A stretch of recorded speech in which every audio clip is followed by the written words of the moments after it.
Olá, retornando então com o nosso diálogo franco, recebendo hoje o Dr. Marcos Pagan, juiz de Direito de São José dos Campos. Dr. Marcos, vamos falar um pouquinho sobre os direitos e tem deveres também, né, do consumidor. Nós estamos aí no mês de Natal, eu acho que é bem oportuno.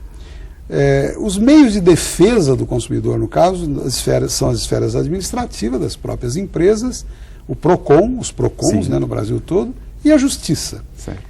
Eu queria um balanço do senhor sobre essa situação. Quer dizer, o consumidor, via de regra, tem razão, mas muitas vezes ele pode até não ter. A gente não está olhando também só o direito do consumidor, e será que a empresa que eventualmente pode ser vítima desse consumidor, ela também está sendo resguardada nesses casos?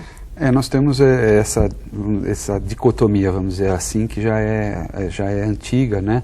E é do nosso histórico, Marcondes, que nós tenhamos um consumidor que é presumidamente reconhecido como hipossuficiente. Nem sempre isso acontece, mas na maioria dos casos sim. Vamos traduzir o hipossuficiente. Ele está numa situação de desequilíbrio. De inferioridade. De inferioridade em relação às empresas. Não tem a estrutura da empresa, os recursos. Mas nem sempre é assim. Posso ter um caso em que supõe um grande empresário brigando com o dono de uma floricultura. Né? Nós temos uma situação em que há uma inversão. Mas via de regra o que acontece realmente é o consumidor numa situação de inferioridade, até porque na produção de provas ele às vezes tem o acesso à justiça também pode ser mais dificultado. O que fez a legislação depois da Constituição de 1988? Tentou restabelecer o equilíbrio. Então criou uma situação em que a legislação, vamos dizer assim, pende um pouco mais para o consumidor. Há alguns abusos, sim há, mas há também algo que nós temos que reconhecer, que nossa experiência no juizado especial também acabou confirmando, que é uma má prestação de serviços também por parte das empresas e às vezes até má fé, né? Nós estamos evoluindo nesse sentido, essa é a boa notícia. O consumidor está mais consciente dos seus direitos, tem agora órgãos melhores para que ele possa ter um acesso e isso efetivamente faz com que ele tenha os direitos mais resguardados. E nós temos também uma situação em que as empresas começaram a perder num cenário de grande concorrência, que ele precisa tratar melhor o consumidor sob pena de perdê-lo. E aí nós temos esferas administrativas, os serviços de atendimento ao normalmente na própria empresa, não é, principalmente as grandes, elas são obrigadas a manter o serviço, o SAC, né, o serviço de atendimento ao consumidor. É importante que o consumidor saiba que há um decreto federal que trata dessa legislação do atendimento pelo telefone em determinados casos. Isso também já é uma normatização que tem funcionado adequadamente. Nós temos as agências reguladoras, a ANAC para aviação, a ANEEL para eletricidade, a Anatel para telefonia.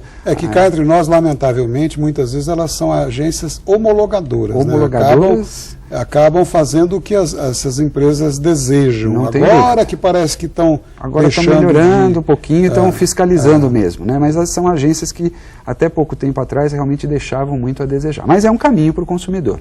E os PROCONs que estão espalhados em todas as cidades, inclusive as menores. Então é algo que o consumidor tem que procurar. Muitos casos são resolvidos no PROCON.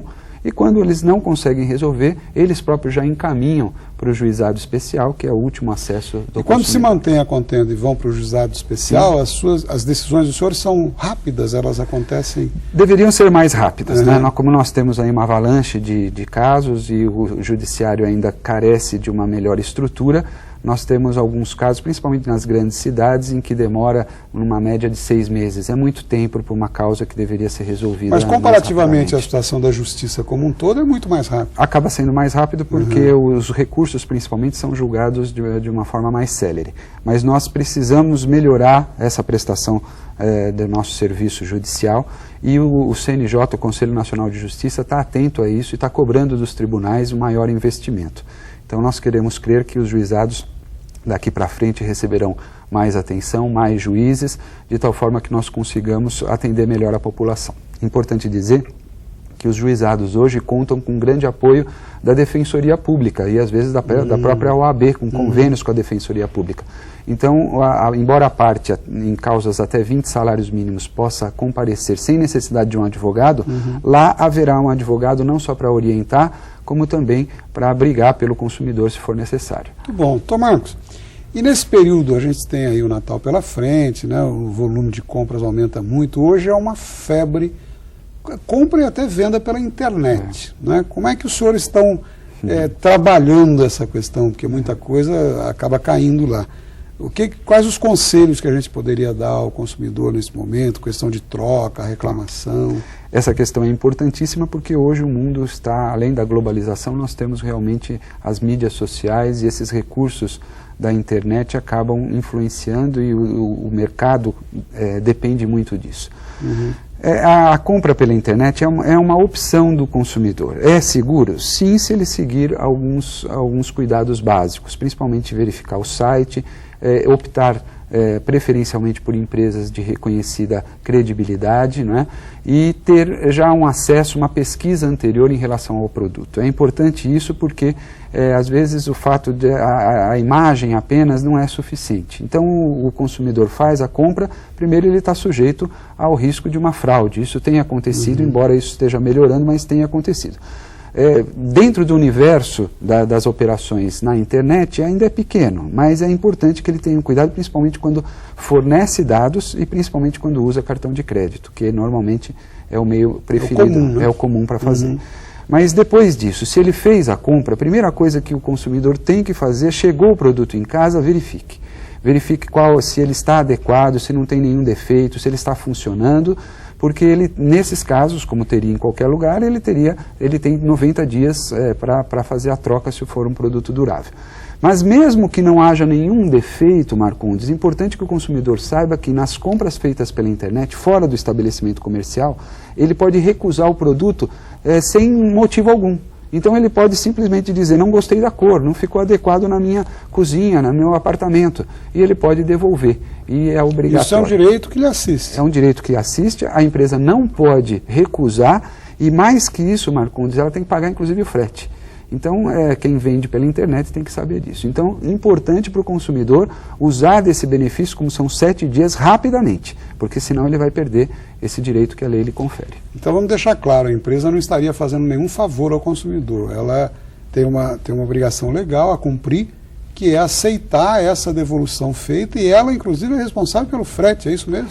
Pelo valor do frete, porque, a não ser que o consumidor esteja de má fé, mas aí depende de uma comprovação. Quem está nos dizendo isso é um juiz de direito. Então, olhe lá. Está no Código do Consumidor, né? O Código prevê isso. Uhum. Você me perguntou sobre troca, eu acho que é importante falar isso. Quando a compra é feita no estabelecimento comercial, é importante que as pessoas saibam que ela não tem o direito de troca.